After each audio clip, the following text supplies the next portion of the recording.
Hi, everybody. My name is Jamille Hawkins. I am the DeKalb County Family and Consumer Sciences Agent for University of Georgia Extension.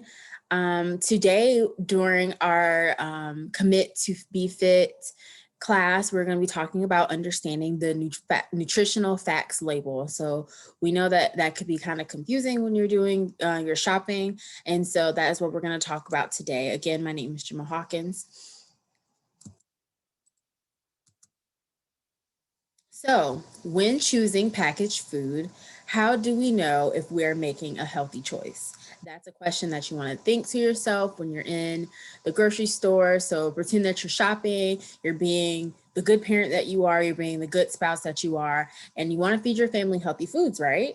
But when you're choosing packaged food, how do we know if we're making a healthy choice? That's by reading the nutritional facts label, right? So reading the facts label can help you make healthier choices.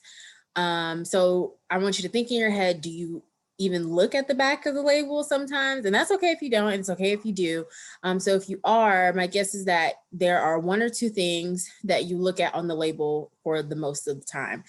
So what part of the label do you read the most? Is it the calories? Is it the serving size? Is it how many like potassium, vitamin A nutrients there are in the back? What do you look at the most?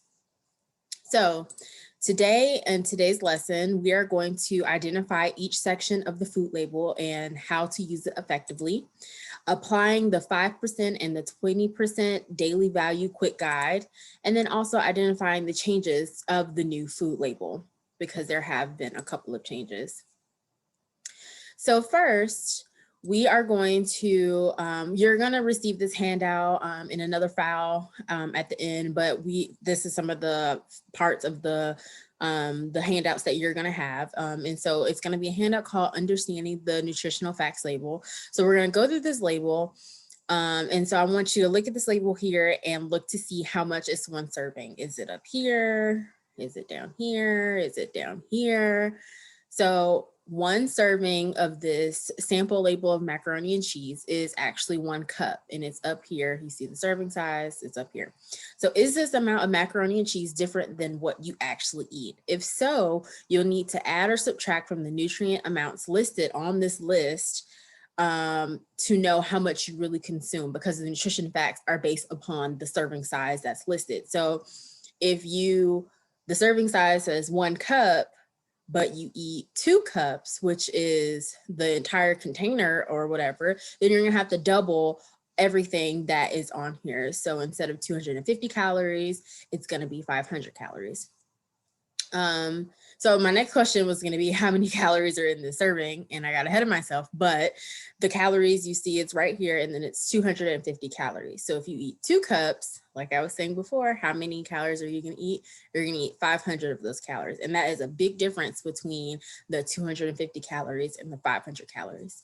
So some nutrients on this label need to be limited because eating too much of them increases our chances of getting some diseases like heart disease or high blood pressure. So try to eat less of the foods that are high in these nutrients. And on this label, they are highlighted in red. And so which ones are there? So these are the ones that you want to limit. So you see total fat, saturated fat, trans fat, cholesterol, sodium, and added sugar. Those are the ones that you want to limit the most. And so here is a bigger picture of the nutrients that we want to limit: the total fat, saturated fat, trans fats, cholesterol, sodium, and then also the added sugars as well. So other nutrients are actually good for us. And so we need to get them enough every day for having good health. So they're highlighted in the green. And so those are our dietary fibers. Those are our vitamin Ds, our calciums, our irons, our potassiums. Those are the nutrients that we want to get more of so that we can be productive throughout the day. So percent daily value is highlighted in yellow. So that's right here on the right side, that column. Daily values are a goal to reach or to not exceed each day. So the percent daily values tell you the amount of your daily goal that is provided by this particular food product. So for nutrients that you want to limit, which are in the red, you want 100% is the maximum for the day. For example, you may not know your daily limit of saturated fats in grams, but if the label says that a food has 50% of your daily needs for saturated fat, and you plan to eat this food as a snack, you might want to decide to make a different choice to avoid getting too much saturated fat in one day. So the daily values can help you determine how much a food contributes to your diet. If you're looking at this nutrition label right here, can you tell me the daily value of saturated fat that's in one serving of macaroni and cheese? So if you look at it and you're looking for your saturated fat, and then you go over here and you look for the daily percent value, then it's right here, 20%. So notice that the footnote at the bottom of the label, it is important to realize that all daily values are based upon a 2,000 calorie diet. So depending on your age, your gender, your physical activity level, you may need more calories or you may need less calories. Therefore, your daily value may be higher or lower. That's what's used on the label. So just remember that these are used as a general guide. Daily values are used to get an idea of the relative contribution of a food that is in your daily needs. So to compare products, looking at the individual amounts of the nutrients in grams or milligrams, or use of the percentage of daily value. If you are comparing two or more food choices to decide which one is best, comparing the amount of grams and milligrams is helpful as well. But using the percentage daily value is quick and a simple way to decide if a food is a healthy choice, or whether you are comparing foods to one another or just looking at the one particular food item. We can all relate to percentages. So a quick guide to the percentage daily value is written in the margin right here. So it's low is 5% or less, high is 20% or more. And so what does that mean for the saturated fat in our macaroni and cheese that we just talked about? So if we're looking, we see our saturated fat again, we go across to our daily percentage value and it's 20%. So that means that it's high. It is high in saturated fat. So since 20% or more is high, you want the good nutrients to have a higher percentage, right, as well too. But for those nutrients you want to limit, like saturated fat or your sodiums, you want to have them at least 5% daily value or lower. So for example, on this food item, sodium is 20% of daily value. This means that if you eat one serving of this macaroni and cheese, you'll have had 20% or 1/5 of the amount of sodium that you should have in one day. So according to this rule, if you have high blood pressure, is this a good food choice for you? Probably not. No, it's not. So for example, the dietary fiber is 0%. Is this good or bad? It's pretty bad. It is bad because you want to increase your fiber intake for better digestion and other health benefits. So you want that percentage to be higher. You don't want it to be at 0 because you're not getting that from that food.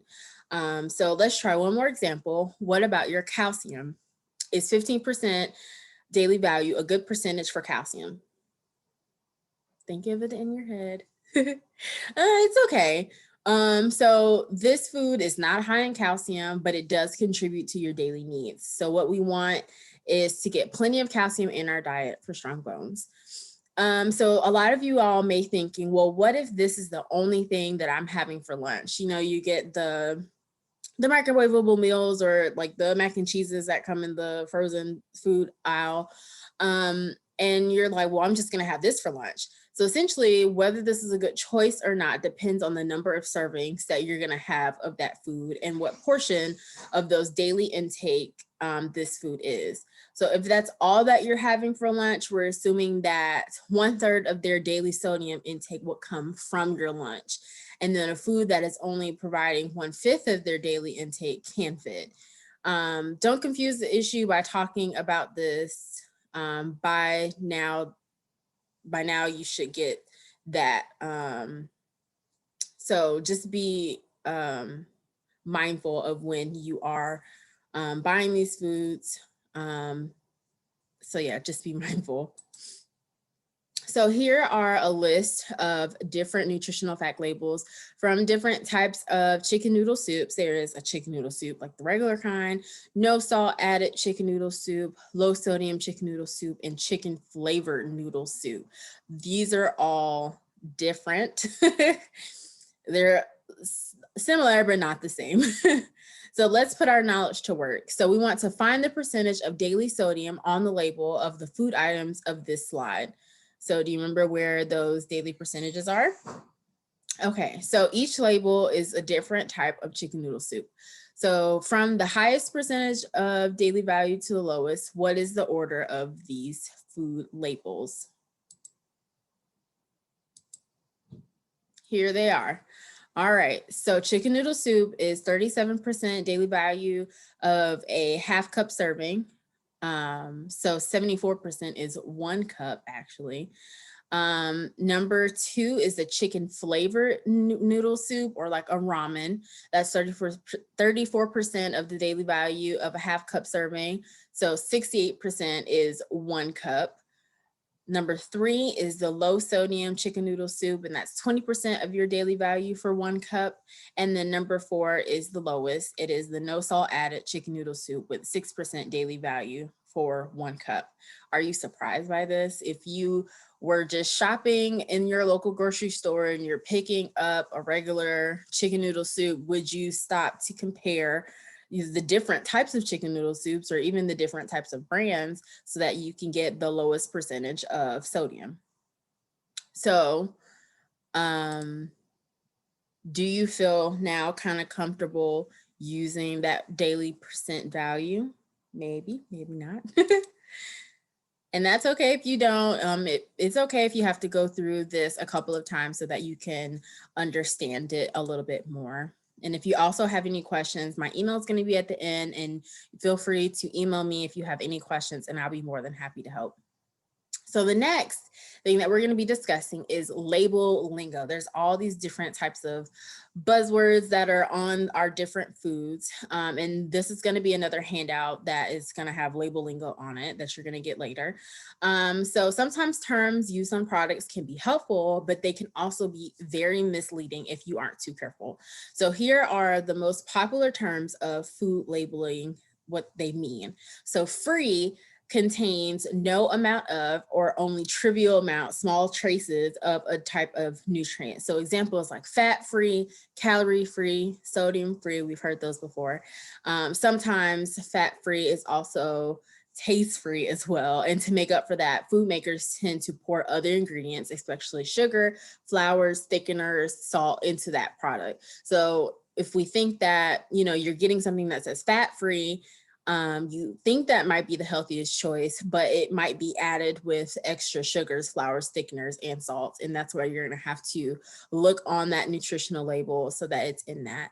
That can add calories. And if the foods aren't appealing, then they might be less satisfying. And so then you'll eat more of it to get that satisfied feeling.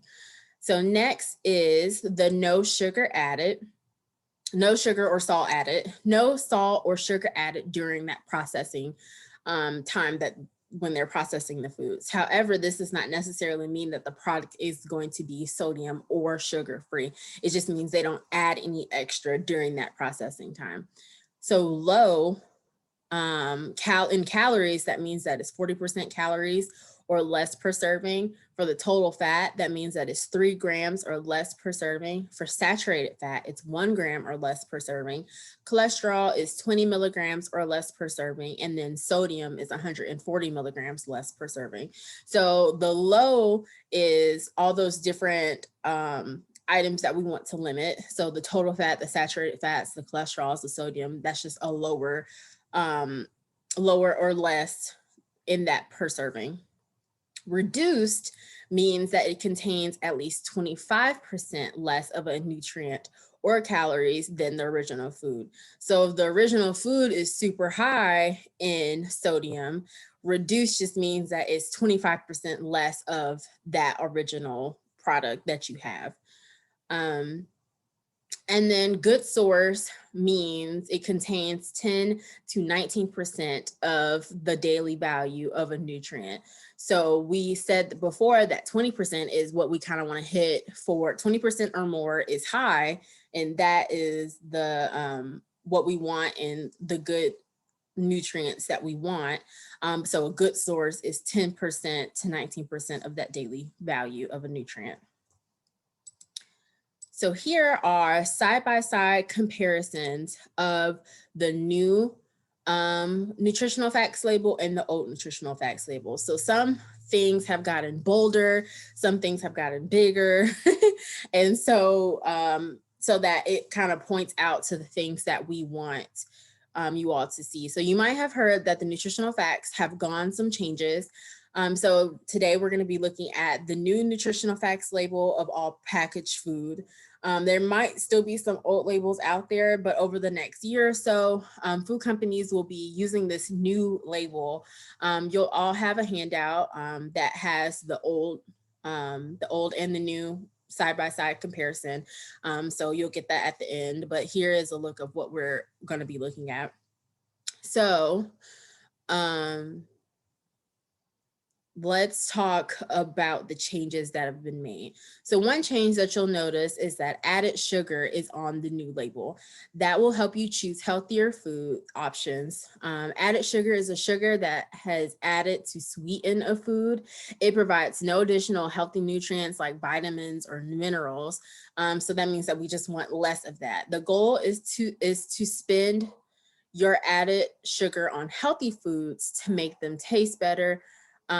Or the goal is to spend your added sugar on healthy foods to make them taste better, like a small amount in your flavored yogurt, or spending a little here and there on sweet foods so that you can enjoy small servings of ice cream, or you can add that to your daily coffee. And so the old label did not include your added sugars. You should choose foods with less added sugars. And so don't worry about too much about the total sugar in whole fruits and unflavored milks or yogurts. These foods are generally still very healthy. So if you're interested in learning more about these changes, we can do another lesson at another time. You'll just have to make sure that you let me know. You can email me.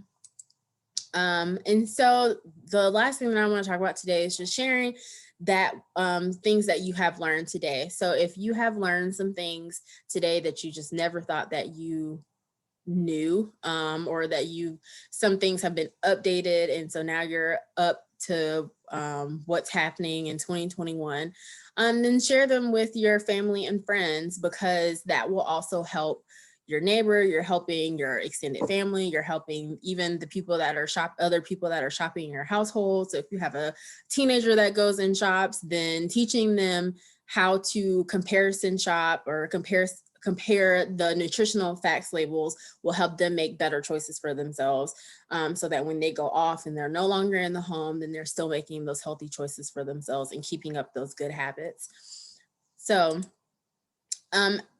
So today, this is going to be the end of our program. And so like usual, we have an evaluation link that I really want you all to go into.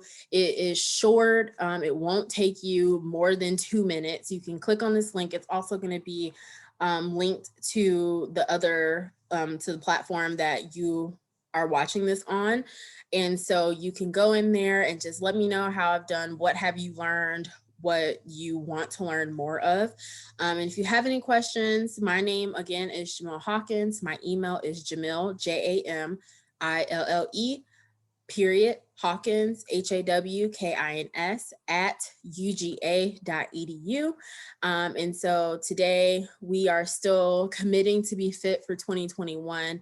And I'm just happy that you all are here along for the journey. So if you have any more questions, feel free to email me.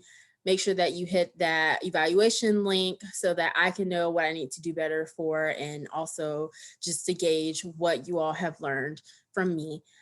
And I will see you all next time. Thank you. Hope you have a great day.